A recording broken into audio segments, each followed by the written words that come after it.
Hello everybody, it's good to be back with you again. I'm carrying on with the series in That's Just Life, and we're going to look today about things around the home. So I'm looking at everyday things that we all encounter constantly, things that will be familiar to most of you. Well, there are some things that I can't do without, and that is my handbag. How some women manage with just a tiny bag or just their phone containing a couple of cards, I'll never know. My family have often been known to ask sarcastically if I'd got my suitcase when we go out, whether to the supermarket or even for a day's outing, meaning of course my copious handbag. Do you really need to take all that stuff? My husband asks. Of course, I say. I'll never know when I'll need something from it. I really couldn't imagine or manage without my purse, my phone and my glasses.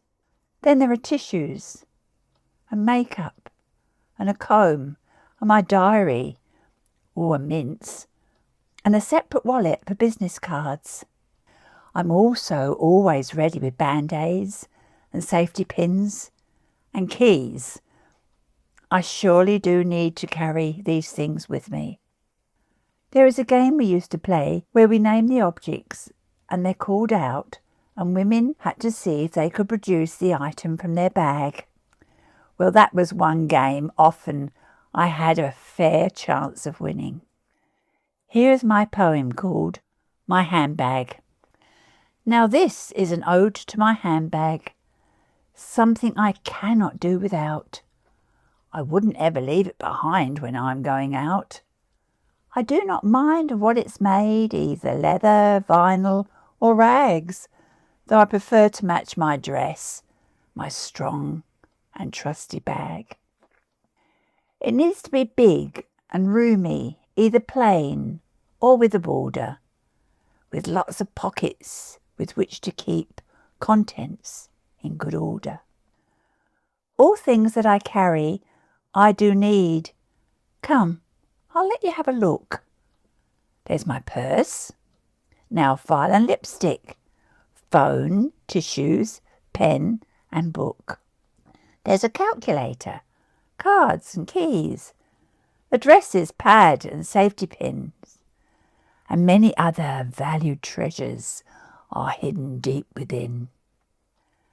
My handbag does get mighty weighty, and my shoulders they tend to sag, so I'll just carry it in my hand, for I just must have my bag.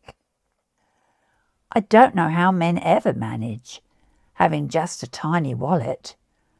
They always seem to be quite content if they have a pocket. The other thing I want to talk about is that I encounter on a daily basis my husband's hearing aids, or as he calls them, his earphones. Philip lived in denial for a couple of years and wouldn't admit he needed hearing aids. I was told if I spoke clearly and stopped mumbling, he could hear perfectly, and to face him when I had something to say. It was then that I realised he was getting very good at lip reading. I was becoming used to repeating things several times and asking for the television to be turned down. Eventually, he agreed to go for a test so that I would realise he didn't need aids to hear. Well, after the test, he was soon fitted for hearing aids. Shortly after acquiring the aids, we went on holiday in our motorhome. He went outside for a while, and when he came back in, he complained that the aids were beeping loudly. I was able to reassure him that what he could hear was the microwave in the caravan next to us. Lately, he's been fitted with some updated aids that he hears when the phone rings, and nobody else can. He hadn't told me of these new aids until I caught him, what I thought was talking to himself, and I worried that perhaps he had a problem.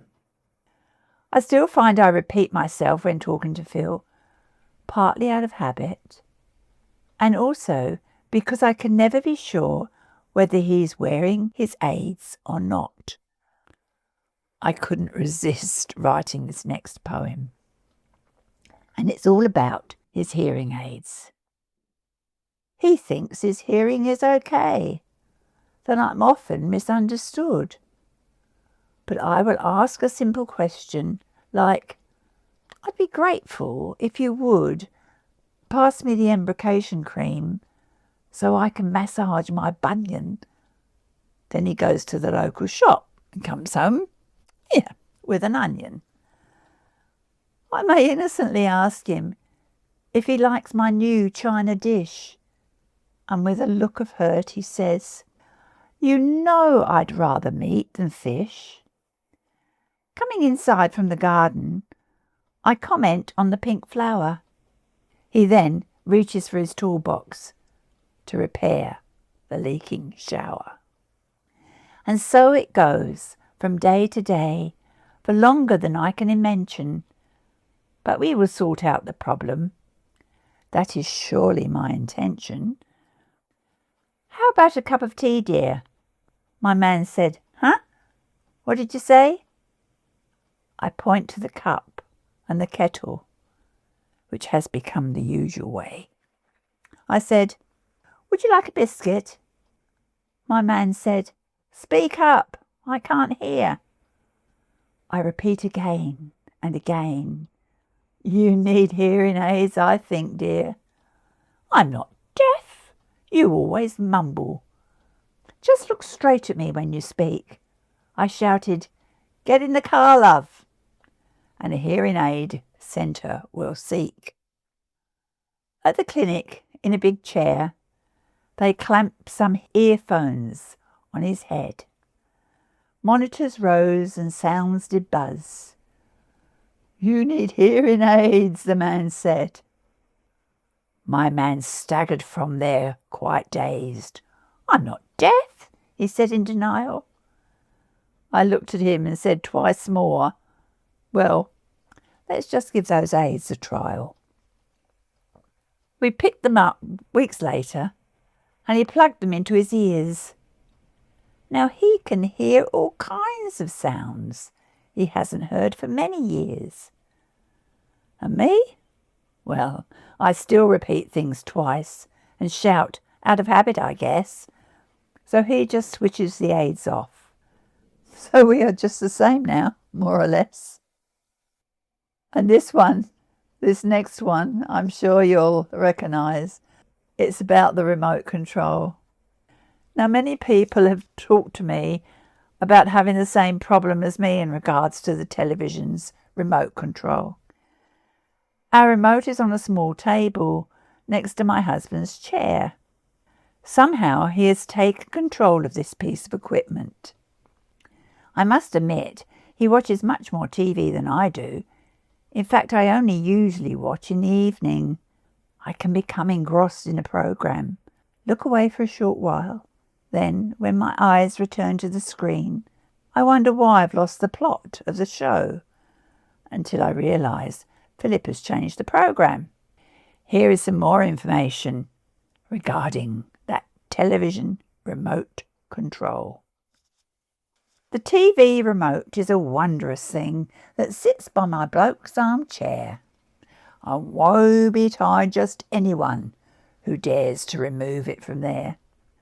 No need for a list of programmes that is on the television that night, for he has got the remote control, so he knows what he's watching all right. For he flicks from channel to channel, and when an ad comes onto the screen, his fingers start pressing the buttons, so never an ad has he seen. I just sit there doing some knitting, for I've learnt now my mouth to keep shut, 'cause if I say, "Put that gizmo away," he looks kind of hurt and says, "But I'm sure you don't want the rubbish they're showing on TV, so look, I'll see what's on the other side." That's when I start reading my book. Sometimes I'm enjoying a programme, then get up to make us some tea. By the time I return to the viewing, some other show is on the TV. But you see, I don't always know that. And when trying to work out the plot, I say, are we watching the same show? Sorry, love, flicking back. I forgot. I've since heard that this is a bloke thing, so I know I'm not on my own.